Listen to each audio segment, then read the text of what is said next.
여러분 안녕하십니까. 방송으로 보는 신문 아침엔 매일경제 시간입니다. 어젯밤에 많은 눈이 내렸습니다. 그리고 오늘 새벽부터는 한파까지 덮쳤습니다. 오늘은 하루 종일 추위와 빙판길을 반드시 조심하셔야 하겠습니다. 그럼 아침 신문 일면 기사부터 출발하겠습니다. 매일경제 일면 톱 주식시장 얘기가 실려 있습니다. 새로운 숫자를 봤습니다. 코스피 꿈의 3,000포인트 찍었다. 이렇게 제목이 되어 있습니다. 그러면서 그래프가 그려져 있죠. 1,000, 이쪽이 1,000입니다. 그리고 저 맨 맞은편이 3,000이거든요. 1,000을 찍은 게 1989년입니다. 그리고 그 위에 세월이 흘러서 2,000을 돌파한 게 2007년. 그리고 14년이 흘렀죠. 3,000을 기록한 겁니다. 자, 내용 좀 더 보겠습니다. 코스피 2,000포인트를 넘은 지 만 13년 만입니다. 지금요. 어제 장중 3,027까지 올라간 뒤에 좀 내려갔죠. 그래서 2,968로 마감입니다. 그래서 오늘 과연 주식시장이 어떤 모습일까 많은 분들이 기다리고 있습니다. 어제 개인이요 2조 원을 순매수했습니다. 다음은 서울신문 보겠습니다. 자, 이 사진을 좀 봐주시죠. 사진만 봐도 춥습니다. 어제 밤의 모습입니다. 여기 보면 차량 위에 눈이 소복히 쌓여 있고요. 지금 뭐 미끌미끌한 것 같아요. 그래서 뒤에서 차를 좀 밀고 있는 모습이기도 합니다. 위로 갑니다. 제목입니다. 어젯밤 기습 폭설에 설설 긴 서울. 뭔가 이렇게 좀 운율을 맞췄어요. 서울이 설설 기었다. 오늘은 영하 20도 그리고요. 제주는 57년 만에 첫 한파 경보입니다. 이른바 북극에서나 느낄 수 있는 추위가 찾아왔다는 겁니다. 그리고요. 오늘 아침 최저기온 중부지방이 지금 20도 정도로 예보가 됐고요. 이렇게 내려간 곳도 이미 있습니다. 이번엔 조선일보 보겠습니다. 박근혜는 사면, 이명박은 보류 검토. 이게 무슨 말일까요, 지금? 사면론과 관련돼 보입니다. 내용을 좀 더 보겠습니다. 지금 청와대, 그러니까 뭐 여권이라고 할 수 있습니다. 여권 내에서 전직 대통령들의 동시 사면이 아니라 선별 사면을 논의하고 있다. 이런 내용의 기사입니다. 그러니까요. 박근혜 전 대통령에 대해서는 사면을 하고 이명박 전 대통령에 대해서는 형 집행정지, 약간 다른 모습으로 갈 수 있다. 이런 얘기입니다. 마지막으로 국민일보 보겠습니다. 더는 못 참아 자영업자들 줄 잇는 코로나 반발입니다. 특별 방역 조치가 계속 시행되고 있죠. 그러나 많은 자영업자분들이 왜 어디는 되고 어디는 안 됩니까? 이거 형평성 문제 있는 거 아닙니까? 계속 문제 제기를 하고 있습니다. 일관성, 형평성 상실했다. 집단 행동의 모습도 보입니다. 정부 상대 소송 그리고 명령 불복 시위가 벌어지고 있습니다. 자, 지금까지 일면기사 짚어봤고요. 오늘도 뉴스의 행간을 읽어주시기 위해 네 분께서 자리하셨습니다. 한 분씩 소개해드리겠습니다. 화면 가장 맨 왼쪽에 윤영걸 전 매경닷컴 대표 자리하고 계십니다. 그리고 그 옆에는 현근택 전 민주당 법률위 부위원장 나오셨고요. 그리고 이준석 전 미래통합당 최고위원도 자리하셨습니다. 그리고 마지막 자리에는 박창환 장한대 교수 나오셨습니다. 안녕하세요.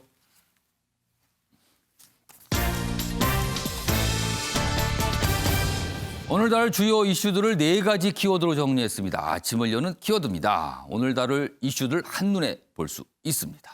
첫 번째 키워드는 불안한 새 역사입니다. 주식시장 얘기입니다. 새 역사를 썼습니다. 그러나 지금까지 오름세가 너무나 가팔랐다. 그리고 이른바 실제 우리나라의 경제 상황과 주식시장의 모습은 너무 동떨어져 있는 거 아닌가. 이런 지적이 나와요. 그래서 불안하다는 분석이 있습니다. 두 번째 키워드는 상경 투자입니다. 서울, 그중에서도 강남 집값 계속 오르고 있죠. 그런데요, 누가 사는가 봤더니요, 서울이 아닌 지역의 매수자들이 상당히 많다고 합니다. 이 얘기도 오늘 준비되어 있습니다. 세 번째 키워드는 사의 미스터리입니다. 추미애 법무장관. 사의 표명을 했다고 청와대가 발표한 지가 꽤 됐습니다. 그러나 사표가 수리됐다는 얘기는 없어요. 그리고 추미애 장관은 여전히 활동을 좀 하고 있는 상황이고요. 이와 관련된 기사가 오늘 준비되어 있고요. 마지막 키워드는 확진자 소송입니다. 서울 동부구치소 지금 확진 사태 계속 늘어나고 있습니다. 그리고 일부 확진자가 정부를 상대로 소송을 제기했습니다. 자, 그럼 아침에 매일경제 첫 번째 이슈는 경제 상황, 그중에서도 주식시장과 부동산 시장과 관련된 내용 잇따라 준비했습니다. 하나씩 보겠습니다. 먼저 주식시장 얘기입니다. 황 소장인데 나만 소외달라. 그러니까 주식시장에 그동안 참여하지 않았던 분들이, 이른바 개미 투자분들이 뒤늦게 좀 참여한 분도 있다는 거예요. 나만 괜히 주식 안 사갖고 뭔가 손해보는 것 같다. 이런 겁니다. 이런 분들이 지금 주식시장에 참여하고 있다, 뛰어들고 있다는 얘기인데, 지금 보면은 한 증권사, 개인 투자자들이 참 많이 이용한다고 알려진 증권사가 있습니다. 거기에 하루 신설 계좌만 4만 개랍니다. 하루에 4만 개. 엄청나게 많은 분들이 주식시장으로 가고 있다는 겁니다. 자, 여기 보면 그래프도 있어요. 그래프가 지금 앞서 일면서 갔던 그래프와 비슷한 내용이죠. 일단 이 그래프에 흘러가는 모양을 한번 보겠습니다. 여기서부터 출발합니다. 1989년입니다. 쭉 갑니다. 1000포인트였죠. 내려가다 오르락내리락 하죠. 그러다가 2000을 찍고요. 내려가다 다시 올라가다가 여기를 보셔야 됩니다. 2017년에 2,500을 기록했어요. 그리고 쭉 가시다 보면 올해 지난해 기억하실 겁니다. 연초까지도 2,000선에서 왔다 갔다 했습니다. 그러다가 뚝 떨어졌죠. 코로나 확산 속에요. 1,400포인트 이 정도까지 내려갔다가 지금 2배 넘게 뛴 겁니다. 이 상황입니다. 자, 여기 작은 제목으로 좀 더 자세한 내용들이 설명되어 있습니다. 아래로 가겠습니다. 코스피 3000시대를 연 동학개미입니다. 개미 투자를 요즘엔 이렇게 개미 투자가들 동학개미라고 부르죠. 패닉 바잉, 그러니까 이른바 묻지마 매수라고 할 수 있습니다. 패닉 바잉도 순매수 동력 작용했다. 너도 나도 투자 동참. 그러자 과열 우려가 나오고 있습니다. 증권사들 장밋빛 전망을 내놓고 있습니다만은 기업들 실적이 앞으로 좋을 것이다. 이런 게 주를 이루고 있어요. 그런데 자세히 보면 실물 경제보다도 주가 상승세가 너무 빠릅니다. 그럼 뭔가 같이 안 가는 거잖아요, 이게. 조정 국면 돌입된 비투 부메랑, 그러니까 빌려서 투자한 경우는 어려워질 수 있다는 겁니다. 조정 국면, 말을 좀 완화한 표현이죠. 이른바 주가가 좀 떨어질 경우에 이런 상황이 있을 수 있다는 겁니다. 관련 기사 하나 더 보겠습니다. 우리나라만 이런 게 아닙니다. 전 세계 주식시장 굉장히 화랑입니다. 코로나로 신음속, 돈 풀린 세계 증시, 그리고 비트코인 연일 불기둥이다. 치솟고 있다는 겁니다. 좀 더 보겠습니다. 초저금리에 천문학적 재정이 풀려. 말이 어렵죠? 돈 빌리기 쉽고요. 그러니까 돈 빌리는 값이 싸집니다. 그리고 각국에서 나라에서 돈을 풀고 있습니다. 엄청난 돈이 시장에 나왔다는 겁니다. 그럼 그 돈이 어디로 가겠냐는 거죠. 40% 가까이 뛰며 놀라운 복원력, 그러니까 각국의 증시를 얘기하고 있습니다. 그리고 비트코인도 장중 35,000달러를 돌파했습니다. 역시 기록입니다. 부양책 강도 약해지면 큰 위험이 될 수도 있다. 그러니까 돈이 계속 공급이 되어 왔는데 이게 조금이라도 뭔가 줄어들게 되면 큰 혼란이 올 수도 있다는 겁니다. 전 세계 증시의 모습이 이렇다는 설명입니다. 자, 그럼요. 이와 관련돼서 전문가들의 설명이 좀 있는데요. 영상으로 준비했습니다. 보시죠. 한국 수출이 빠르게 회복되었고 원화 강세가 전개되면서 글로벌 유동성이 대거 유입되었죠. 2021년 초부터는 개인 투자자들이 대량 순매수 속에 외국인과 기관의 순환매 투자 전략이 시장의 상승에 굉장히 힘이 되었다라고 생각합니다. 인플레이션 이런 것 때문에 확 올라가면 또 이 구도가 깨지겠죠. 하지만 그게 좀 오래 유지된다고 보면 새롭게 형성되고 있는 주가의 범위는 대략 한 2,700에서 3,200 정도 되는 거 아니냐. 더 과열이 되면은 그거보다 더 오를 수도 있겠지만. 자, 지금 상황에 놓고서 많은 분들이 기대도 하지만요, 걱정을 하는 목소리가 있거든요. 다음 기사 보겠습니다. 단기 과열 아닌가? 작은 외부 충격만 와도 10에서 20%는 그냥 빠질 수 있다. 전문가들의 걱정입니다. 그러니까 작은 외부 충격, 지금까지 뭔가 잘 왔는데 뭔가 좀 안 좋은 악재, 이른바 악재가 조금 나오면 작은 악재도 굉장히 민감하게 반응할 수 있다는 겁니다. 자, 유영걸 전 대표님, 네. 뭐 현역 기자실에 이제 경제 파트를 굉장히 뭐 오랫동안 깊게 취재하셨는데 지금 이 주식시장 상황 어떻게 보고 계세요? 저는 아프리카에 왜 예. 누우떼 있잖아요. 예, 평원을 달려가잖아요. 예. 예. 수천 마리가 라이온킹도 깔려 죽을 정도로 달려가잖아요. 거기가 그 앞에 서 있으면 다 깔리죠. 그냥. 그렇죠. 근데 맨 앞에 황소가 예. 자칫 한 마리가 넘어지면 다른 소들은 어떻게 되겠어요? 아, 뒤에서 달려오고 있는데. 네. 저는 대책이 없는 장이 열릴 수도 있다 이렇게 봅니다. 오. 지금 오르는 이유는 저는 세 가지라고 봐요. 예. 돈이 엄청나게 많이 풀렸다. 예, 증권, 부동산, 비트코인, 금 다 해서 예. 제일 위험한 자산이 뭐겠습니까? 현금하고. 지금 현금이 제일 위험한 자산이에요. 현금 가치가 자꾸 떨어지니까. 와. 현금을 갖고 있는 건 손 안에 얼음을 들고 있는 거랑 똑같아요. 녹아요. 그러니까 사람들이 뭔가 투자를 해야 되잖아요. 아. 네. 근데 이제 부동산은 더 막아놨어요. 그러니까 지금 주식으로 몰려가는 거죠. 거기다 또 동학개미 예. 해가지고 개인 투자자들이 주식시장에 몰려드니까 이렇게 몰리는데 저는 두 가지를 꼭 봐야 된다고 봐요.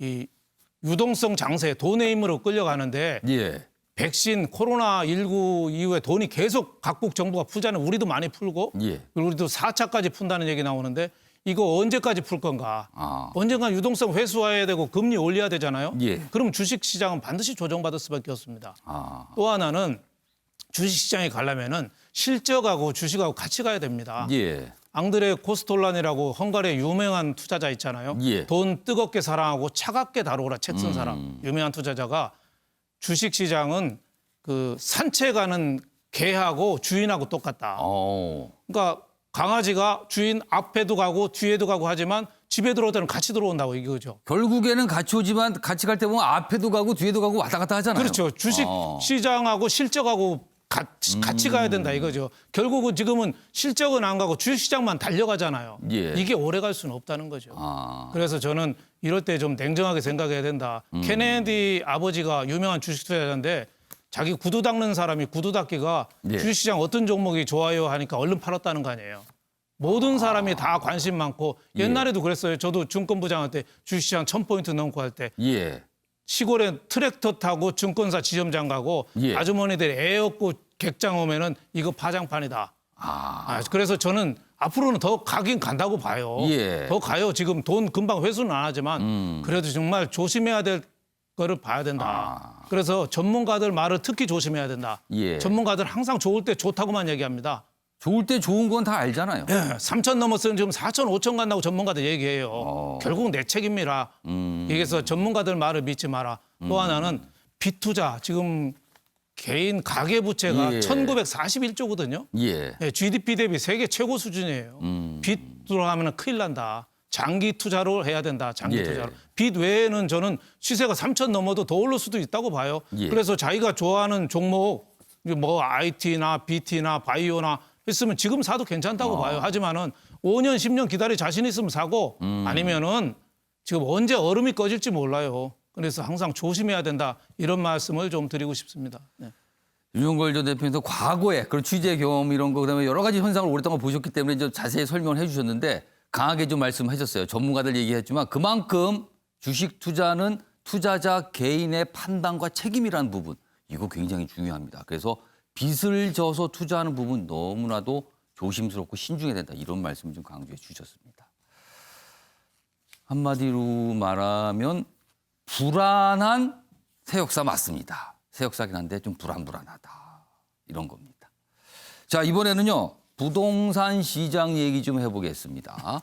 기사가 여기까지 좀 준비돼 있습니다. 보시죠. 불붙은 상경투자. 상경투자. 그러니까 이 뜻은 서울로 와서 투자를 한다는 거예요. 상경투자.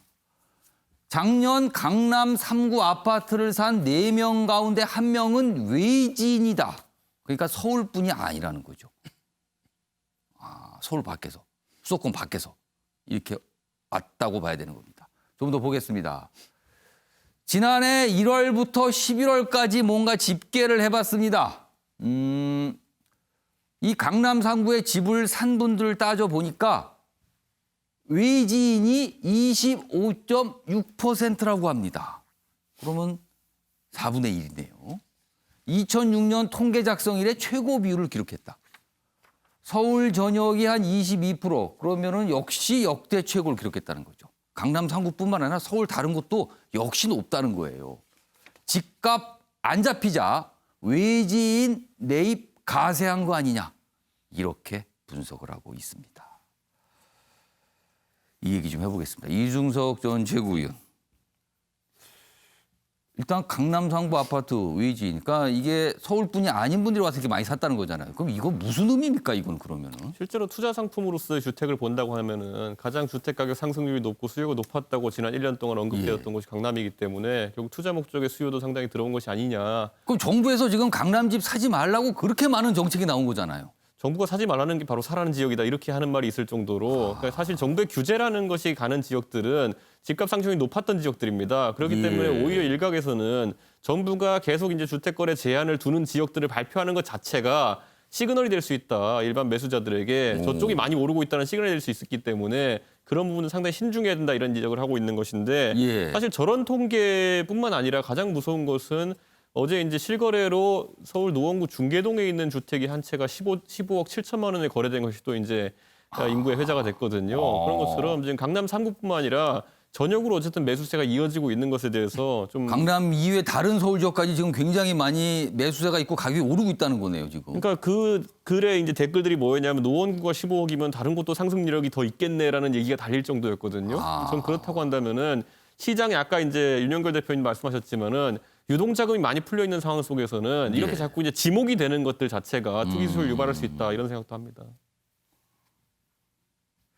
그러니까 이 오르는 집을 가지고 계신 분은 좋을 수 있어요.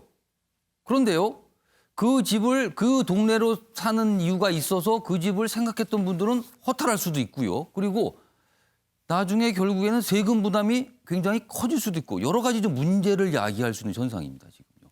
자, 박상현 교수님. 네. 과거에도 사실은 이 서울 집을 서울이나 수도권 분들만 사는 게 아닐 수 있다라는 얘기는 꽤 있었습니다. 왜 그런가 하면은 정부가 예를 들어서 어떤 신도시 개발이나 어떤 개발 사업을 하게 되면 그 토지 보상비가 엄청나게 조 단위로 풀리거든요.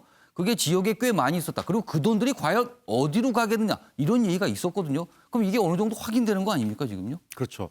그러니까 작년 부동산 시장에 두 가지 큰 흐름이 있는데 예. 하나는 풍선 효과였습니다. 강남을 누르면 강북으로 가고 서울을 누르니까 경기도로 가고 수도권을 누르니까 지방으로 가고 이게 이제 결국은 전국에 이제 아파트 값이 오르는 이런 현상으로 이어졌는데 이러다 보니까 규제 지역이 점점 넓어졌어요. 그러니까 이제 종부세라든지 이런 세금도 강화되고 규제 지역이 강화되니까 또 한 축의 흐름은 작년에 그 유명한 똘똘한 한 채입니다. 그러니까 지역에 뭐 규제 뭐 좋은데 두 채 이상 사면은 이제 중과세 한다 뭐 한다 하니까 그럼 앞으로 계속 오를 것이 어디냐? 결국은 강남 불패. 그러니까 어차피 다 규제인데 그럼 이왕이면 똘똘한 한 채 이렇게 되는 거예요. 실제로 강남 지역에 작년 한 해 동안 아파트들이 2, 3억씩 또 올랐거든요. 규제를 못하게 했는데 실제로 거래 허가제까지 했는데도 불구하고 그 속에서도 거래가 이루어졌는데 가격은 또 올랐습니다. 자, 이러다 보니까 1980년대부터 시작된 이 강남 불패의 신화가 40년이 지난 지금까지도 부동산 아파트값 소위 폭등에 핵 중의 핵으로 여전히 자리하고 있다. 그러니까 이 부분을 갖다 근본적으로 해결하기 위한 방법은 뭐 이거는 뭐 수요와 공급의 법칙을 벗어난 문제다.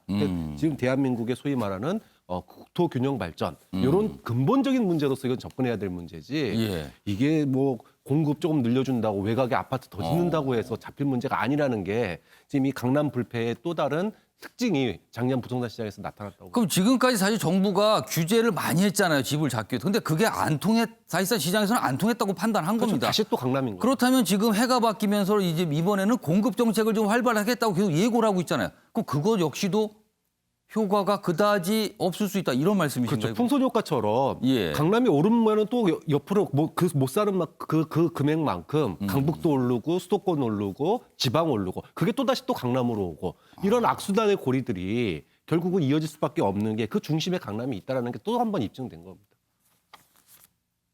이것도 뭔가 좀 불안불안합니다. 사실은요, 지금요. 이렇게 오르는 게 과연 정상적인 모습인가? 이런 생각들을 많은 분들이 하고 계시죠. 그런 가중에도 또 오르고 있습니다, 지금. 지금 주식시장 그리고 부동산 시장에서 보이는 모습이었습니다.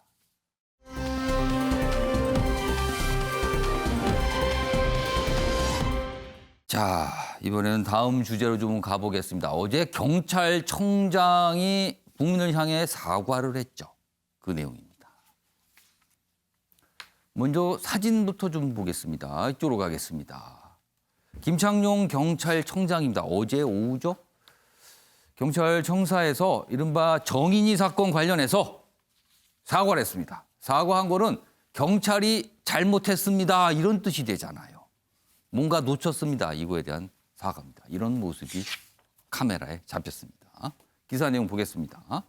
먼저 이제 큰 제목으로 가겠습니다. 김창룡 청장 정의 사건 석 달 만에 사과를 했다. 그러니까 굉장히 실제 문제가 발생하고 아이에게 큰일이 벌어진 지 석 달이 벌써 지났군요. 석 달 만에 사과. 아동 학대 사건 경찰서장이 직접 지휘한다. 그러니까 대책을 어제 하나 내놓은 거죠. 이 내용입니다. 지금 문제가 된 양천 경찰서장 대기 발령 그리고 후임엔 여성 총경입니다. 근데 이 여성 총경분은 이른바 이제 여성 아동 사건 이런 걸 좀 오랫동안 담당해서 이 분야에 대해서 좀 전문가다 뭐 이런 평가를 받고 있어요. 학대 피해 아동 진료 기록 확인 의무와 경찰청의 전담부서 설치 등 대책 마련. 그런데요. 이게 과거에도 무슨 문제가 발생하면 좀 많이 봤던 비슷한 흐름이잖아요. 당신 책임지고 대기 발령 아니면 그만둬. 그리고요. 거기 전문가 바로 투입. 그리고 조직 만들기. 약간 그런 패턴입니다. 자, 그리고 여기에 보면 뭐 양부모의 뭐 어떤 주장도 여기 실려 있고요. 그리고 뭐 여기 보면은 지금 이 양부모, 양모죠? 양모 변호사 선임 뭐 한 뭐 이런 얘기까지 담겨 있습니다. 그럼요. 여기서 어제 경찰청장의 이야기 영상으로 확인해 보겠습니다. 학대 피해를 당한 어린 아이의 생명을 보호하지 못한 점에 대해 깊은 사죄의 말씀을 드립니다.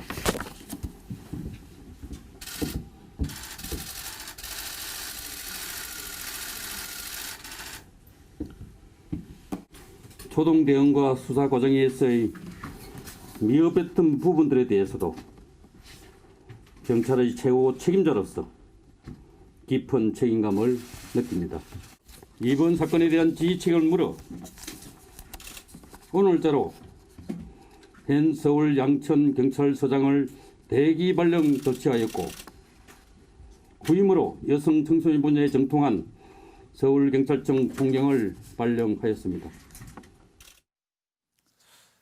박장환 교수님, 어제 경찰이 내놓은 대책 어떻게 평가하시겠습니까? 뭐 국민들의 비난이 쏟아지니까 뒤늦게 예. 고개를 숙인 거다 이렇게밖에 안 보입니다.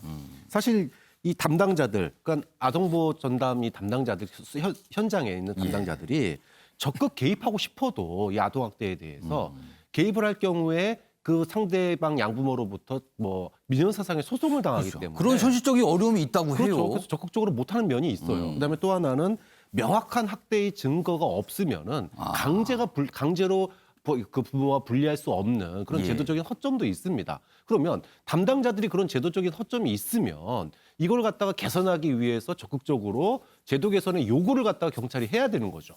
그래야지 검경 수사권 분리에 따라서 경찰이 1차 조사 조결권을 갖는데 이렇게 뭐 제도적인 허점 때문에 그냥 경찰이 쉬쉬하고 넘어가면 결국은 이런 문제가 닥치는 거예요. 그러니까 이런 문제가 터지니까 예. 그제서야 담당자를 갖다가 아동학대에 대한 전문가를 갖다가 경찰서장에 앉히는 예. 그런 뭐 방식이라든지 또 사과하는 방식, 또 뒤늦게 대책 발표하는 방식 이런 식으로 또다시 이어지고 있는 거거든요. 좀 그런 점에서 올해가 이제 경찰이 새로 거듭나는 해지 않습니까? 예. 경찰이 좀 더 선제적이고 적극적으로 자신들이 풀어가기 애매한 그런 기준들이 있다면은 예. 거기에 대해서 제도 개선을 갖다가 먼저 좀 요구할 필요가 있다. 언제까지 대통령의 지시나 또는 뭐 여론이 어떤 방향을 가리키면 서둘러 달려가는 모습만 보일 거냐. 그는 올해 이 사건이 단순하게 아동학대뿐만이 아니라 다른 분야에서도 경찰이 좀 더 적극적이고 선제적인 제도 개선 요구를 갖다가 하고 연구를 하는 그런 또 기회가 돼야 된다고 봅니다. 지금요, 이 부분 양천 소장은 대기 발령을 하고 후임의 여성 총경, 그러니까 여성 아동 사건 좀 전문가라고 통하는 여성 총경을 소장으로 임명을 했다 이 얘기잖아요. 근데 이거에 대한 반응을 좀 보니까요. 그럼 만약에 저렇게 아동 여성 관련 사건 집중하다가 다른 강력범죄 터지면 그때는 어떻게 하실 겁니까? 그러니까 많은 분들이 이 말씀을 또 하세요. 이런 거를 예방하는 거는 통상적인 일을 하는 가운데 걸러지는 게 중요하지 갑자기 임시 방편을 통해서 그것만 하다가 잡겠습니다. 이거는 안 되는 거 아니냐는 거죠. 과연 지금 정부가 생각하고 있는 정부가 내놓은 대책이 그런 통상적으로 일을 하는 가운데 걸러질 수 있게 하는 대책이냐는 거죠. 그냥 급하니까 임시 방편으로, 급하니까 약간 땜질식으로 이런 거 아닐까라는 거죠. 지금 좀 더 고민이 필요해 보입니다. 지금요. 관련 기사가 좀 하나 더 있습니다. 보겠습니다.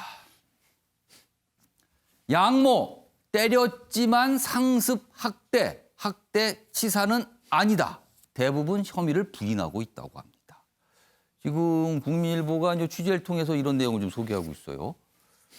그리고 지금 복부 손상 이거 좀 굉장히 심각하다 이런 얘기 계속 있었는데 심폐소생때 발생 이런 주장을 하고 있답니다. 검찰은 살인죄 적용 공소장 변경을 검토하고 있다. 여기 보면은 이 양모의 변호인 측과 어떤 뭐 통화, 그러니까 어떤 인터뷰를 통해서 취재를 통해서 나온 내용들입니다. 지금 이런 주장이 있다고 합니다. 정근택 변호사, 네. 이 사안에서 이제 변호사로서 좀 네. 어떻게 보시는지 설명 좀 해주세요. 지금 기소가 됐잖아요. 그럼 향후에 재판이 갈 거 아닙니까? 그러면 지금은- 그런 걸 좀 의식했을까요? 이런 주장은? 지금 어쨌든 이제 기소는 아동학대 치사로 된 것 같습니다. 예. 근데 아마 살인 아니냐 지금 나온 것처럼 이제 쇄골이라든지 아니면 복부에 손상이 있기 때문에 쇄골이 골절되거나 복부 손상이 있기 때문에 이 부분이 고의적으로 어떤 살인의 의도가 있었던 거 아니냐라고 얘기하는 것 같은데요. 아마 제가 보기에는 지금 공소장에도 보면은 뭐 그 방법에 대해서 불상으로 돼 있기 때문에 아직 특정을 못했다는 거거든요. 그 말은 근데 이거는 자백하지 않으면 예. 검찰 입장이 상당히 쉽지 않아요. 예를 들어 뭐 CCTV가 있는 것도 아니고 예를 들어 물론 예. 택시 안에서 그랬다 그러지만 아마 목격자가 있는 것도 아니고요. 물론 이제 법적으로는 살인은 사형이나 무기나 5년 이상이고 아동학대 치사는 사형은 없고 무기나 5년 이상입니다. 예. 근데 지금 사형 선고는 실제로 뭐 하더라도 집행이 안 되고 있기 때문에 뭐 법적으로 의미는 제가 보기에 큰 의미는 없을 것 같은데 아마 기소는 아마 두 가지로 다 할 것 같아요. 검찰은 살인으로도 하고 살인이 안 되면 아동학대 치사를 할 것 같은데 근데 기소할 때는 만약에 공소장을 변경하면은 이 학대치사 부분을 빼고 살인으로 가야 되는 거 아닙니까? 그때는. 둘 다 하는 경우도 있습니다. 둘 다 갑니까? 살인이 안 되면 예비적으로 예를 들어 아동학대 치사 이렇게 하는 경우도 있거든요. 왜 그러냐면 지난번에 기억하시겠지만 그 고유정 사건 때도 예. 그 아들이 질식사했다는 게 있는데 살인죄 무죄 났거든요. 예. 그러니까 사실은 이제 입증 책임이 검찰한테 있는데 예. 이런 사건 같은 경우는 지금 부인하고 있잖아요, 혐의를. 부인하고 있지 않은 상태에서 이 지금 얘기처럼 저런 어떤 골절이라든지 아니면 뭐 장기 손상이 심폐소생 과정에서 발생했다고 했을 때 그렇지 않다. 이거를 뭐 죽이려는 의도로 이렇게 했다라는 걸 어떻게 입증할 것이냐 이 문제가 남아요. 그러니까 언론이라든지 여론에서는 당연히 살인 아니냐 하겠지만 예. 입증 책임 있는 검찰 입장에서는 굉장히 쉽지 않은 이건 싸움이다. 굉장히 검찰 측도 꼼꼼하게 다시 살펴보지 않으면 만만치 않다는 거네요. 지금. 본인이 자백하지 않은 한은 다른 증거 예를 들어 집에서 그런 일이 벌어졌다 그러면 뭐 남편이 누가 봤으면 모르겠지만 그렇지 않으면 단순히 그런 상태만 있다고 해서 이 사람이 했다라고 단정할 수는 없거든요. 그래서 제가 보기엔 검찰이 굉장히 입증에서 굉장히 어려움이 있을 것이다라고 보입니다. 또 이런 주장이 지금 오늘 또 언론에 좀 실려 있습니다. 지금 여론 뭐 단순히 안 좋다는 정도로 설명할 수는 없을 것 같아요. 굉장히 분노가 있잖아요. 여론들 반응 보면은요. 그래서 검찰이 지금 뭔가 지금 의뢰를 했고 여기 사항에 대한 그리고 살인죄 적용 공소장을 이제 일단 바꿔야 되는 상황입니다. 지금은 학대치사가 돼 있으니까요. 그리고 이런 걸 검토하고 있다는 내용까지 실려 있습니다. 연일 관련 기사가 나오고요. 연일 목소리를 내는 분들이 참 많습니다. 지금. 자, 이 사안 이 정도로 좀 마무리하고요.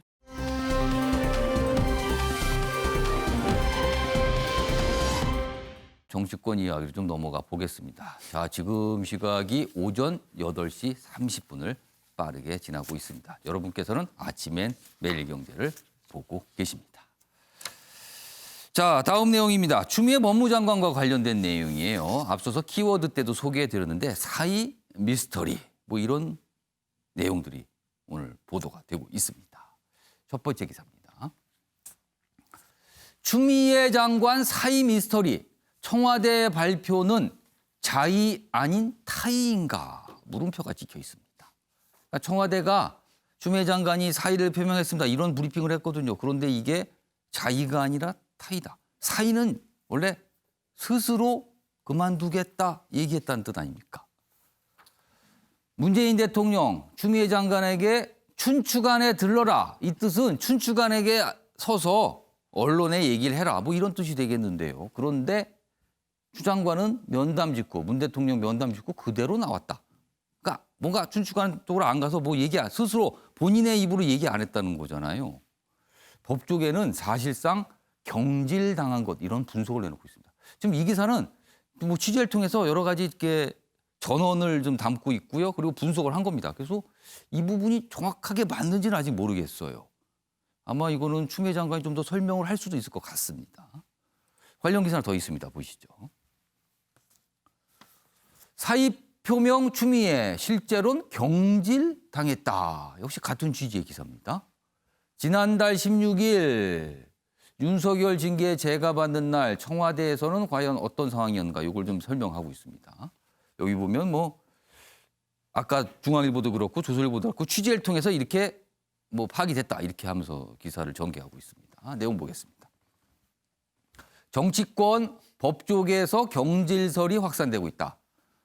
문 대통령의 사퇴 요구에 처음엔 거부, 그럼 경질하겠다는 뜻 밝히자 마지못해 사의 표명 수긍한 듯. 이 부분은 아마 오늘 청와대가 뭔가 좀 설명이 있어야 될 것 같아요. 이게 아니면 아니다. 어느 정도 맞으면 맞다. 뭔가 설명이 좀 필요해 보이는 대목이 있습니다. 여기.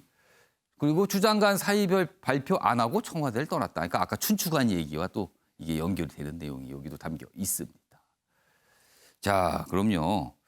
벌써 꽤 지났습니다. 지난달 청와대에서 추미애 법무장관 사회와 관련해서 브리핑을 좀 한 내용이 있거든요. 그리고 추미애 장관 당일의 모습도 있었는데요. 확인해 보겠습니다. 보시죠. 문재인 대통령은 추미애 장관의 추진력과 결단이 아니었다면 공수처와 수사권 개혁을 비롯한 권력기관 개혁은 불가능했을 것이다. 시대가 부여한 임무를 충실히 완수해 준 것에 대해 특별히 감사하다면서 추 장관 본인의 사의 표명과 거취 결단에 대해서도 높이 평가하며 앞으로 숙고하여 수용 여부를 판단하겠다. 마지막까지 맡은 소임을 다해 주기 바란다고 말했습니다. 검찰 3의 최고 감독자인 법무부 장관으로서 오랫동안 해결하지 못한 검찰 개혁의 소명을 완수하고 검찰이 국민에게 신뢰받는 공정한 기관으로 거듭날 수 있도록 앞으로도 최선을 다할 것임을 국민 여러분께 약속드립니다. 자, 지금 추미애 장관이 지난달 브리핑한 모습은 이 사의 관련 브리핑이 아니었어요. 그때 다른 사안이 좀 있었거든요. 그와 관련된 설명이었었고요. 이준석 전 최고위원. 자의 아닌 타의일 수 있다. 뭐 이렇게 오늘 기사들이 좀 꽤 나와 있는데 이 내용 좀 어떻게 보셨습니까?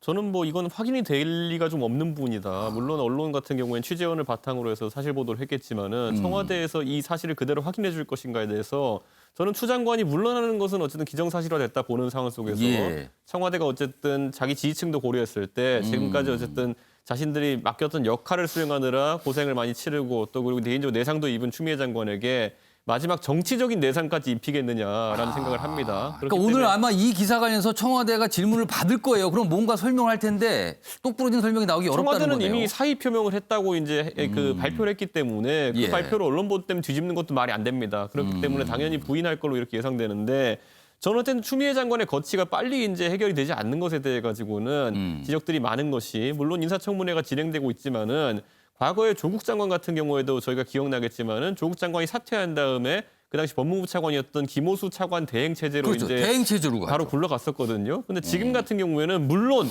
또 이용구 차관 같은 경우에 최근에 본인에게 벌어진 불미스러운 사건 때문에 대행직을 수행하는 것이 어려울 수도 있겠다 이런 생각을 합니다만은 그때의 처분과 너무 다르기 때문에 많은 사람들이 이러다가 추미애 장관이 유임되는 건 아니야? 라는 첫 번째 생각. 그리고 두 번째로는 추미애 장관이 실제로 사의를 표명 안 한 건 아닌가 이런 두 가지 의심을 이제 갖고 가는 것이거든요. 그렇기 때문에 저는 지금 시점에서 청와대가 아까 그 언론이 보도한 부분에 대한 사실관계를 정리해 줄 필요는 없다 이렇게 보지만은 추 장관의 거치가 어떤 일정으로 진행될 거다에 대해 가지고는 또 언론이 물어보면 답할 필요는 있다 이렇게 생각합니다.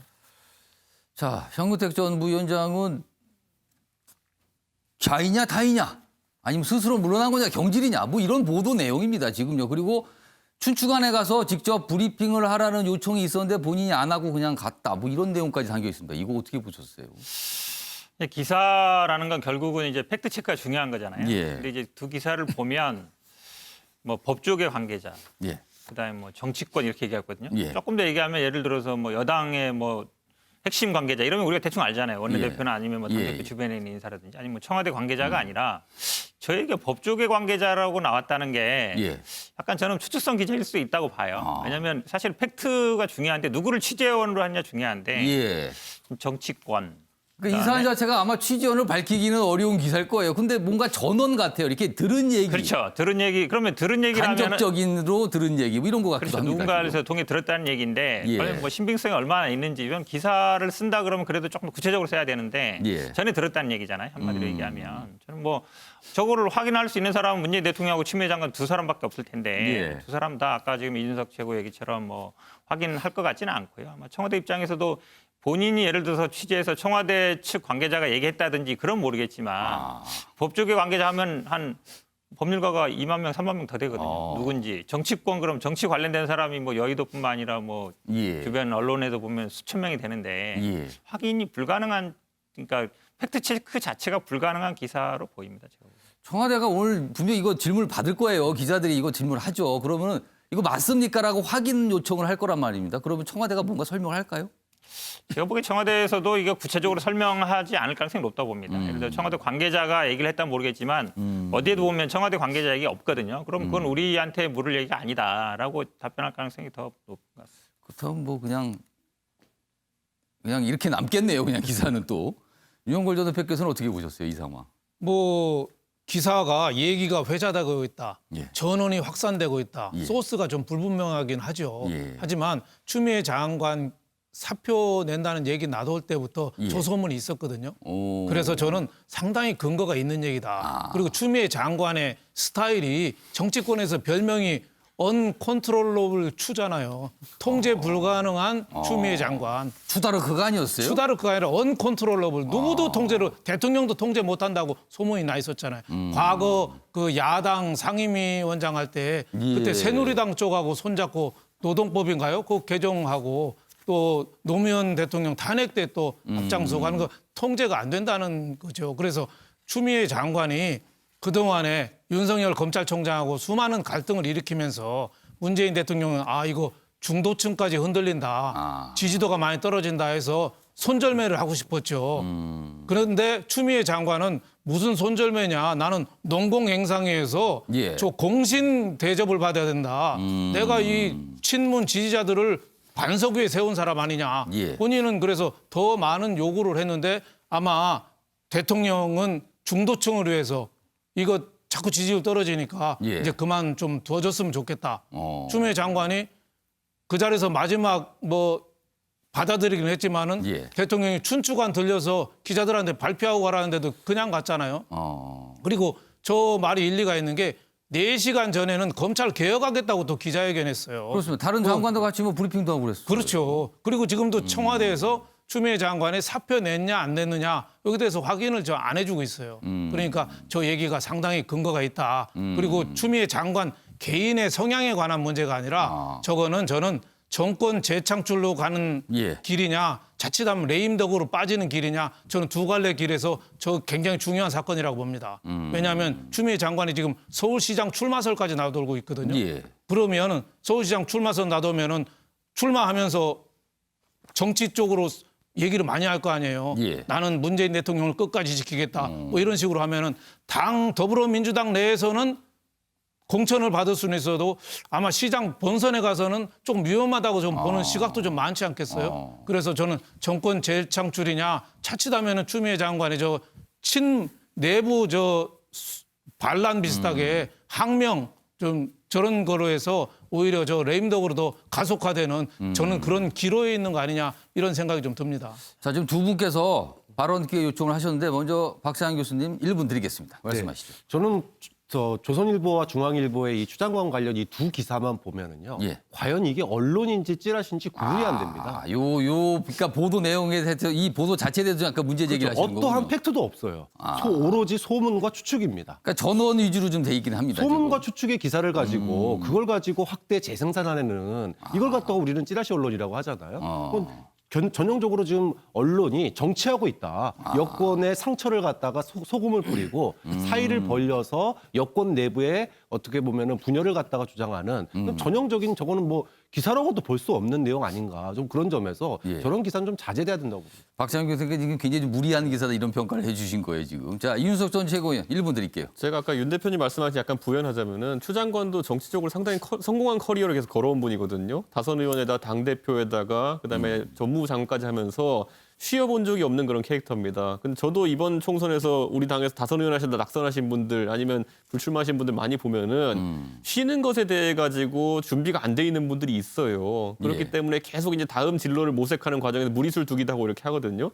근데 아까 말씀하신 것처럼 추 장관이 지금 서울시장으로 바로 건너갈 수 있는 그런 모양새가 아니라면은 예. 본인 입장에서는 문재인 대통령과 대화를 하는 과정 속에서 적어도 아까 말했듯이 여러 내상을 입은 본인에 대해 가지고 어떤 배려라든지 이런 것들이 언급될 걸 기대했을 수 있습니다. 근데 만약 그런 부분이 언급이 안 됐다 그러면은 바로 사직이나 이런 것들을 받아들이기 어려웠을 수 있는 것이고 저희가 대기업 같은 데도 보면은 보통 본사에서 이렇게 일하다가 임원이 퇴임할 때 보면은 그 이후에 뭐 자회사에 자리를 만든다든지 여러 가지 역할을 한 다음에 이제 사실 내보내는 거거든요. 근데 그게 안 돼 있으면은 갈등이 생기는 건데 지금 추 장관 입장에서도 본인이 고생했는데 정치적으로 다음에 뭘 해야 되느냐에 대해 가지고 고민하는 지점이 있는 걸로 보입니다.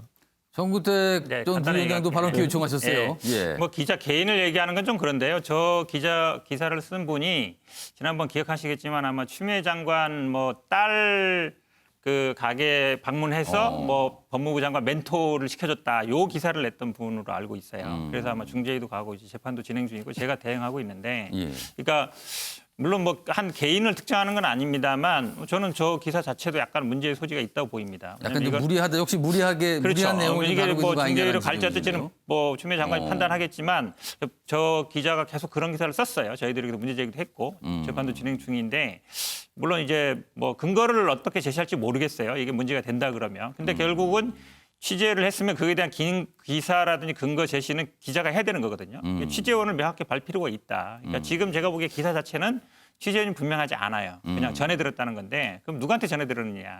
그러니까 만약에 따진다 그러면 그거에 대한 거는 기자가 결국은 밝히든지 아니면 확인을 해야 되는 거거든요. 근데 지금 기사 제목으로 쓴 거 보면은 경기를 당했다라고 썼어요. 당한 거 아니냐 의혹이 있다 이런 것도 아니고 당했다 단정적으로 썼거든요. 저는 뭐 기사 자체도 좀 문제가 있어 보여요.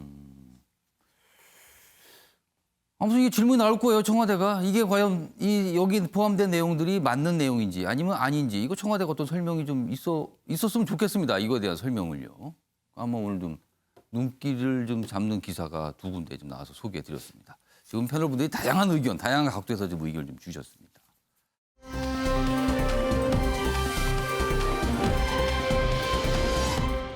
다음은 박영선 장관과 관련된 내용. 그리고 서울시장 보궐선거와 관련된 내용입니다.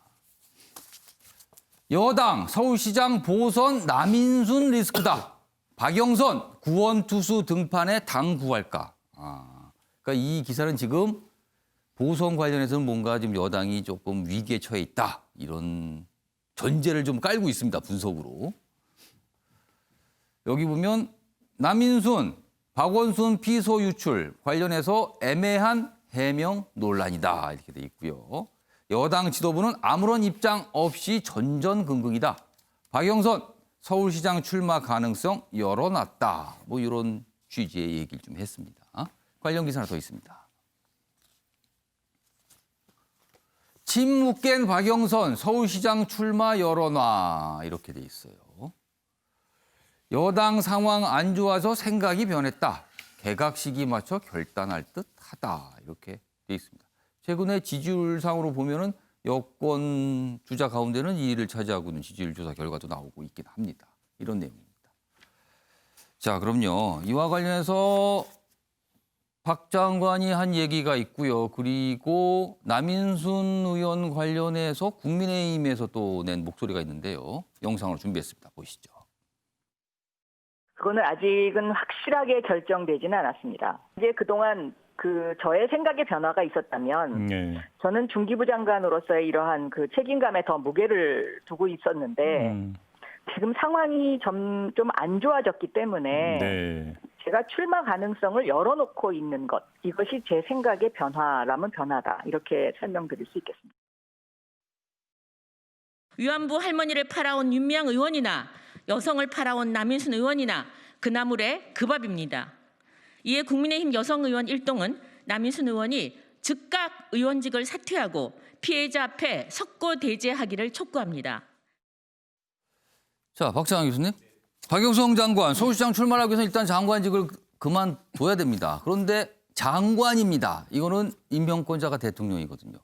이른바 대통령이 좀 놔줘야 뭘 할 수 있는 거 아닙니까? 이거 어떻게 보세요, 가능성은? 뭐 충분히 고려를 하고 있다고 저는 보고 있습니다. 어차피 지난번에 이제 대폭 개각 얘기가 나왔었는데 지금 이제 게릴라식으로 조금씩 끊어가잖아요. 결국은 1월 달에 이 서울시장 출마 선언까지 이어지게 되는 이 정치적인 이벤트까지 고려한 저는 일정이라고 봐요. 그렇다면 박영선 장관이 어제 좀 뭐 이 출마 이거 가능성 열어뒀다고 하는 거는 저 좀 빨리 좀 놔주세요라는 그런 신호일까요? 뭐 저는 이미 청와대하고 어느 정도 얘기는 됐을 거라고 봅니다. 얘기는 됐을 것 같다. 왜냐하면 지금 이제 여권의 악재가 쏟아지고 있는 상황에서 개각되고 뭐 출마 선언하면 묻히거든요.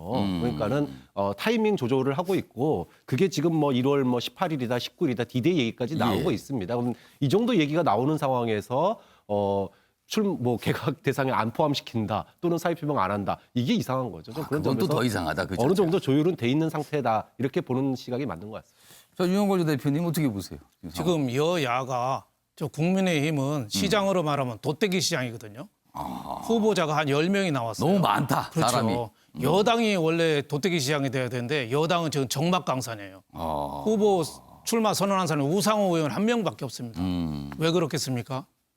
여러 가지 좀 박원순 시장부터 좀 불투명하잖아요. 그러니까 힘들다는 지금 백신 문제부터 부동산 문제부터 악재가 많잖아요. 그러니까 박영선 장관이 어제 얘기한 게 중기부 장관으로서 책임감에 무게 두고 있었는데 나 장관 더 하고 싶었는데 또 뒤에 붙인 말은 지금 상황이 안 좋기 때문에 그러니까 대통령이 선결 조건 몇 가지 좀 당하고 대통령이 좀 해결해 달라는 거죠. 왜 무슨 모습이냐?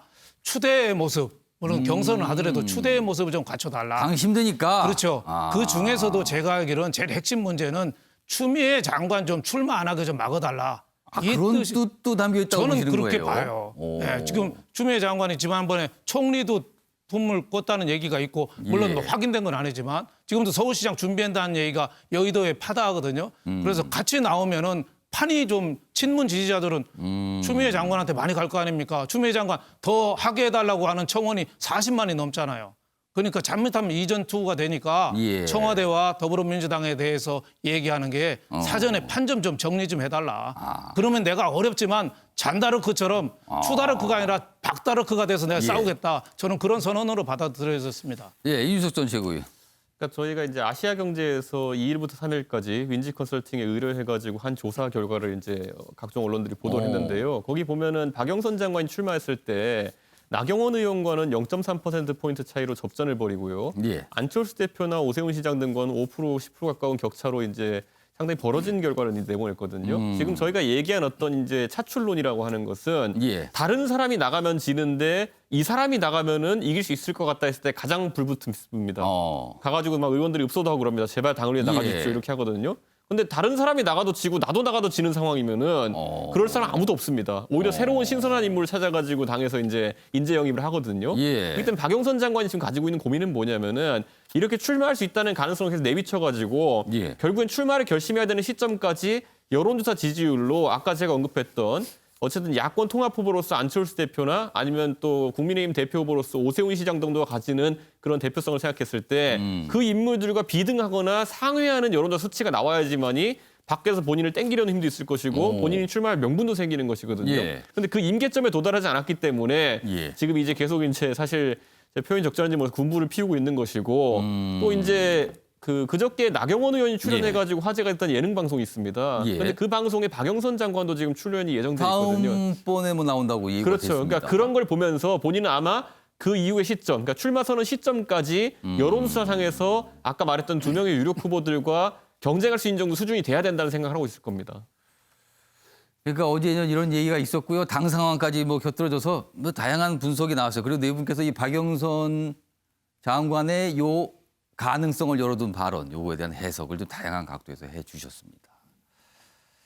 다음은 사면 관련 얘기가 오늘도 기사에 있어요. 분리사면입니다. 청와대의 분리사면, 지지층 달래고 야권, 야당의 분열도 노리는 건가? 그러니까 박근혜 전 대통령은 사면을 하고 이명박 전 대통령은 보류다. 일단 뭐 사면이 아닌 다른 형태, 뭐 형집행 형지, 뭐 이런 내용이 지금 담겨 있습니다. 청와대는 아직 결정된 것 없다 이렇게 돼 있고요. 아래로 가겠습니다. MB와 박은 조금 다르다 이런 판단을 한다는 거예요. 여론은 사면 찬성 반대가 팽팽하다. 여당에서는 중도층 안으려면 사면이 필요하다 이런 목소리가 있다고 하고요. 야당에서는 국민 통합 아닌 정치적 계산 아니냐 약간 이런 의심의 눈초도 있다고 합니다. 이렇게 좀 전하고 있습니다. 자, 이 얘기 좀 해보겠습니다. 현근택 전 부위원장, 요 이른바 분리사면 이 가능성 어떻게 보세요? 저는 뭐 가능성이 없지 않다고 봅니다. 저도 사실 며칠 전에 방송에서 이 얘기를 한 적이 있어요. 아, 정근택 위원장 직접 이 가능성 얘기를 하셨다고요? 그렇죠. 왜냐하면 이제 전두환 노태우 사면 사례에서 보면 전두환 씨 같은 경우에는 뭐 추징금도 지금까지 반밖에 안 냈습니다. 노태우 전 대통령 다 냈죠.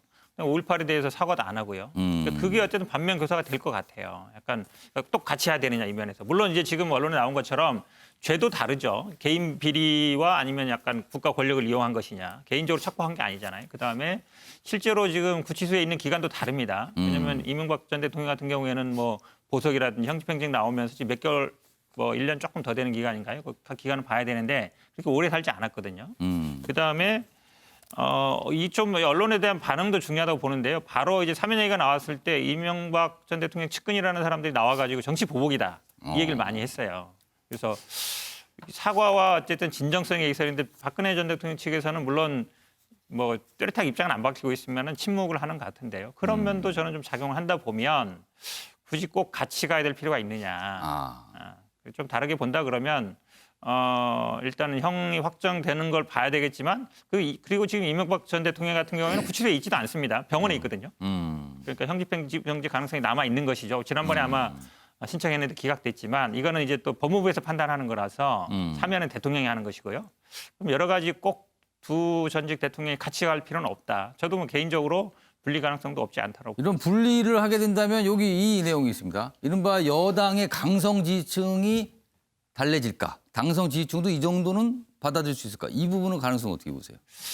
제가 보기엔 아마 뭐 문재인 대통령 입장에서는 뭐 대통령 임기 끝나기 전에 어떤 식으로든지 간에 두 전직 대통령 문제를 해결하려고 할 거는 같아요. 왜냐하면 부담스럽고 이러니까요. 근데 지금 그것이 어쨌든 그 지지층을 달래거나 뭐 분열을 노리는 그런 방법은 아닐 것 같고 제가 아까 말씀드린 것처럼 두 사람의 어떤 죄도 다르고요. 실제로 수용 기간도 다르고 상황이 다르다. 그렇죠. 지금 외부에 나타내는 표현 방식도 다르고 그다음에 실제로 어쨌든 구치소에 있던 기간도 다르기 때문에 그런 부분이 고려될 걸로 보입니다.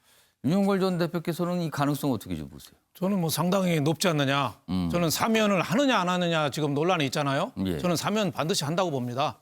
왜냐하면 6.29 선언도 사실 노태우 그때 후보자가 선언했지만 전두환 대통령하고 교감하에 했거든요. 뭐 그렇게 좀 후일담이 알려지고 그렇죠. 있어요. 후보자를 키워주려고 노태우한테 힘을 실어줬다는 거거든요. 그리고 1997년에 DJ 당선자 시절에 청와대 가서 YS 대통령하고 그때도 DJ가 사면을 주도한 것처럼 전두환 노태우에 대해서 사실은 또 YS가 결정을 해줘서 했다는 거 아니에요. 실제 권한도 또 대통령이 사면권이 있고 저는 이번에도 이낙연 대표랑 청와대랑 긴밀한 협의하에 청와대는 뭐 모른다, 관심 없다, 검토되고 있지 않다 이렇게는 얘기는 하지만 그것까지도 저는 다 논의된 거 아니냐. 그것까지도 다 논의돼서 한 발짝 한 발짝 가고 있다. 이거는 저는 대통령 선거 그 대통령 선거에 이낙연 후보가 되려면은 그 전에 서울시장 꼭 돼야 되잖아요. 그러니까 3.1절이나 이걸 계기로 해서 사면하기로 어느 정도는 저는 얘기가 된 거로 알고 있다. 그러면은 그 목표는 사면의 목표는 뭐겠어요? 이낙연 대표는 국민 통합 얘기했지만 국민 통합 물론 있죠. 선거 공학적인 측면에서는 서울시장 보궐선거 전에 풀어줘서 보수 쪽에 갈라치기 하는 게 어떻게 보면 선거한테 당장이 도움이 되지 않겠어요? 지금 백신이나 부동산이나 뭐 모든 게 지금 난국인데 그 가장 좋은 카드잖아요. 그러는데 둘이 동시에 풀어주는 것보다는 한 사람은 사면하고 한 사람은 분위기 봐가면서 형집행정지로 이명박 대통령을 한다. 저는 더 선거공학적인 측면에서는 더 극대화할 수 있는 효과가 있는 거 아니냐. 저는 그래서 상당히 가능성이 저는 높게 보고 있습니다. 뭐 기다려보면 압니다. 과연 어떤 결과가 나오는지 그리고 뭐 정부에서 어떤 판단을 하는지 이건 기다려보면은 판명이 될 것 같습니다.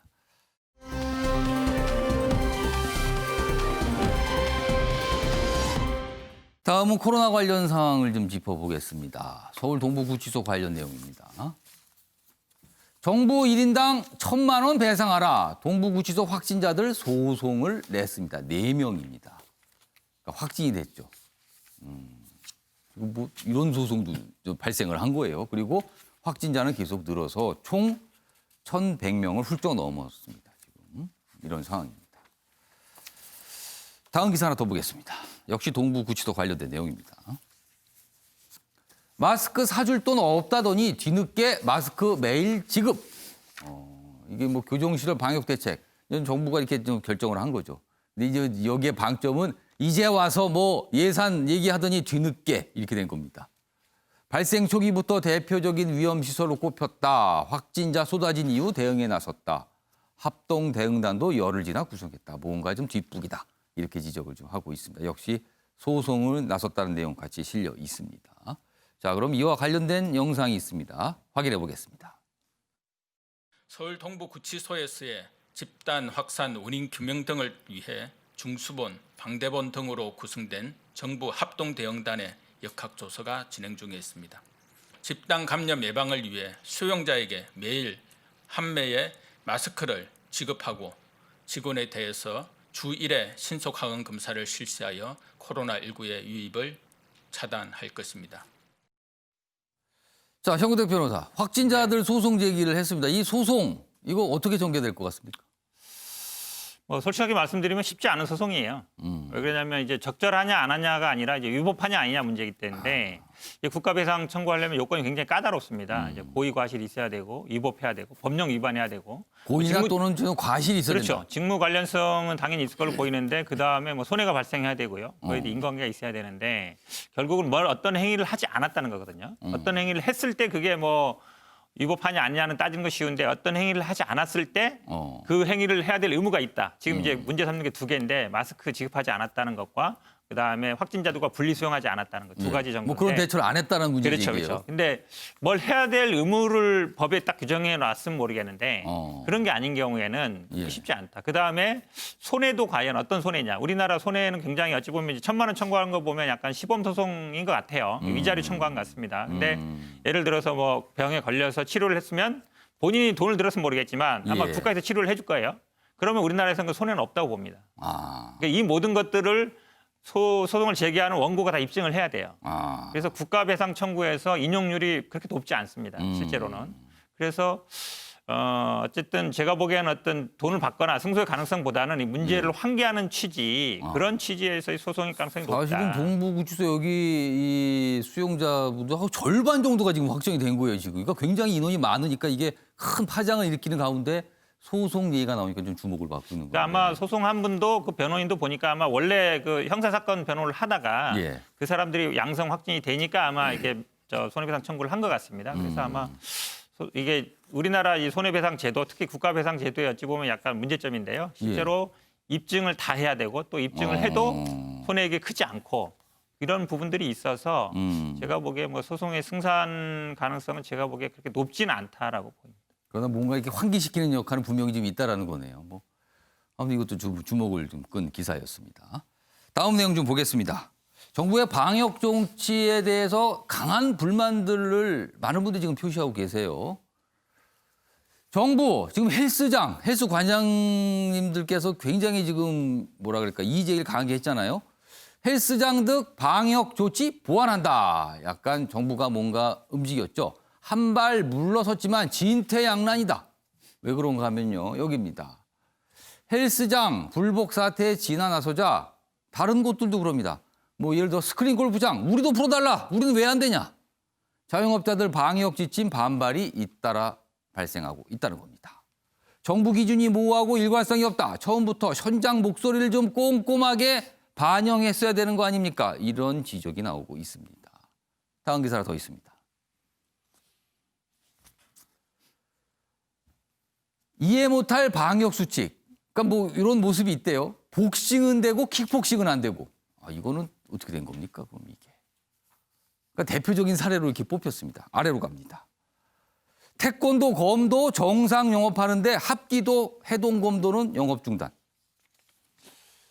이것도 불만을 가질 수밖에 없는 상황일 것 같습니다. 야외 골프 연습장은 운영 허용. 그런데 야외 스크린 골프장은 금지. 뭐 이런 겁니다, 지금요. 박찬 교수님. 뭔가 좀 꼼꼼하지 않았다라는 게 느껴지네요, 지금요. 이제 핀셋 규제가 잘 되면은 좋은데 이제 이게 오래 가다 보니까 목소리가 이제 나올 수밖에 없습니다. 좀 짧으면 그래도 참겠는데. 그렇죠. 2단계에서 2.5단계 갈 때 핀셋 규제로 바뀌었거든요. 그러면서 일괄 기준이 아니라 이제 사안별로 이렇게 판단을 하다 보니까 여기에 이제 형평성의 논란이 생길 수밖에 없어요. 더군다나 이제 3단계를 가야 되는데 못 가가지고 특별 방역을 하는 거 아니에요. 그러다 보니까 이 핀셋 규제가 더 이제 2주가 또 2주 늘어났단 말이에요. 그러니까 이제 불만들이 터 오죠 오르는데 뭐 정부도 고록스럽겠지만 조금 더 좀 단순화할 필요는 있다. 뭐 예를 들어 마스크를 벗는 데는 절대 뭐 포장만 가능하고 뭐 안 되는 걸로 하고 마스크를 뭐 사용하면서 할 수 있는 지역은 인원 제한을 둔다든지 여기 조금 이제 너무 핀셋 규제가 처음에는 좋았는데 이제는 효과도 별로 없고 또 너무 복잡하니 좀 더 단순한 새로운 단순하면서 효과 있을 수 있는 새로운 거리두기 단계를 갖다가 좀 새로 조정할 필요가 있지 않느냐 이런 요청이 많은 것 같습니다. 윤희석 전 최고위원. 사실 자영업자분들이 이렇게 이제 이의제기하면서 그중에 또 일부 목소리는 차라리 어차피 힘든데 3단계로 가서 굵고 짧게 3단계로 제대로 한번 짧게 하고 끝냅시다. 이런 목소리도 있거든요, 지금. 실제로 그 주장을 하시는 분들이 있었는데요. 정부에서 그걸 받아들이기 어려웠던 것이 정부도 확신이 있었던 겁니다. 3단계로 예를 들어 모든 시설을 예를 들어 한 열흘 동안 셧다운을 한다 하더라도 최근에 어떤 방역에 있어가지고 성과가 더 나기 어렵다는 걸 알았기 때문에 그런 걸 받아들일 수 없었을 것이다. 저는 이렇게 보고요. 그 선거법에도 보면 모호한 기준 때문에 항상 문제가 많습니다. 예를 들어 유시민 씨가 한번 언급하긴 했지만은 선거 사무실에서 김밥을 대접하면은 괜찮고 누드김밥을 대접하면 안 되고 삼각김밥은 또 안 되고 그 이쑤시개로 찍어 먹으면 되고 젓가락으로 김밥 먹으면 식사고 뭐 이런 기준 때문에 항상 많은 갈등이 생기거든요. 근데 저는 이번에 방역 같은 경우에도 자영업자들에게 이건 희생을 강요하는 것이거든요. 재난지원금 예를 100만 원, 200만 원, 300만 원 준다 하더라도 그분들의 업장 크기에 따라서 입은 손해의 10분의 1도 안 되는 경우도 많습니다. 그런 경우에는 국민들에게 좀 더 정확히 얘기했어야 돼요. 어떤 조치들을 어떤 그 기준에 따라 한 달을 밝혔어야 되는데 보시면 지금보다 초기에 보면 카페는 영업이 되고 PC방은 안 되는 상황이 있었습니다. 카페는 오히려 뭐 차를 마시면서 담소를 나누는 공간이고 PC방은 조용히 게임하는 곳인데 왜 그러면 PC방은 안 되느냐. 이 지적이 있으니까 또 PC방은 열어줬어요. 또 카페는 처음에 보면은 프랜차이즈 카페는 열면 안 되고 개인 카페는 열어도 된다 그랬었어요. 지금은 다 닫았지만은. 그러니까 저는 이런 것처럼 이 기준 자체가 과하게 근거를 해야 되는데 아까 제가 말한 기준들 제가 그냥 분석해 봤을 때는요. PC방은 중고생들이 가기 때문에 사실 표심에 영향이 없고요. 카페는 뭐 30, 40대 여성들이 가기 때문에 표심에 영향이 있는 거냐 이렇게 분석할 수밖에 없을 정도로 다른 과학적 근거가 없어요. 그건 좀 억측일 수 있는데 아무튼 그런 그러니까 얘기가 왜냐하면 나왔다는 저는 거죠. 제가 이런 억측을 하는 이유 뭐냐면은 다른 과학적 근거를 정부에서 제시하지 않았기 때문입니다. 빵집은 되고 그 당시에 카페는 안 된 이유가 뭐였습니까? 과학적 근거는 없어요. 예. 그러다 보니까 어떤 정치적 고려에 의한 것이 아니냐는 이제 의심이 나오는 것이고 예. 저같이 이런 사람도 의심을 하는데 당장 지금 영업이 중지돼가지고 손실이 쌓이는 분들 같은 경우에는 이런 생각들을 할 수밖에 없는 것이죠. 그렇기 때문에 정부에서 이 기준을 과학화하는 것이 중요합니다. 예를 들어 얼마 이하의 공간에 몇 명 이상이 밀집할 우려가 있는 공간들 같은 경우에는 예. 이런 조치를 해야 된다. 아니면은 이거는 아예 그게 조치가 안 되기 때문에 폐쇄를 해야 된다. 그리고 이렇게 했을 때 영업 손실을 뭐 작년 기준으로 해가지고 얼마의 몇십 %까지 보상해주겠다. 이게 독일이 하고 있는 거거든요. 왜 우린 못합니까? 정우택 부의장 할 말씀 한 30초 남았는데 30초 드릴게요. 저 말씀이 아니라 예. 사실 이런 경우에는 국가에서 어느 정도 배상 책임이 있을 수 있어요. 왜냐하면 이런 영업 사안은- 제한 자체를 하고 있는 거기 때문에 영업을 못하게 하는 거잖아요. 그러면 예. 뭔가 보상 자체가 따라야 되는 게 맞습니다. 근데 그거를 제가 보기에는 오히려 이것이 제가 보기에는 뭐 재판을 했을 때 승소 가능성이 더 높지 않냐. 향후에 문제 제기를 할 수 있는 그럼요. 사안이다. 당연히 왜냐하면 국가에서 못하게 했는데 그러면 당연히 손실 보상 책임 해야 되는 거거든요. 이 부분은 알겠습니다. 저는 문제 한번 삼을 필요는 있다. 방송 끝나고 연락 오시겠는데. 아무튼 뭐 이 얘기들이 계속 나오고 좀 있습니다. 자, 아침에 매일 경제 오늘 준비한 내용은 여기까지입니다. 시청해 주신 여러분 고맙습니다.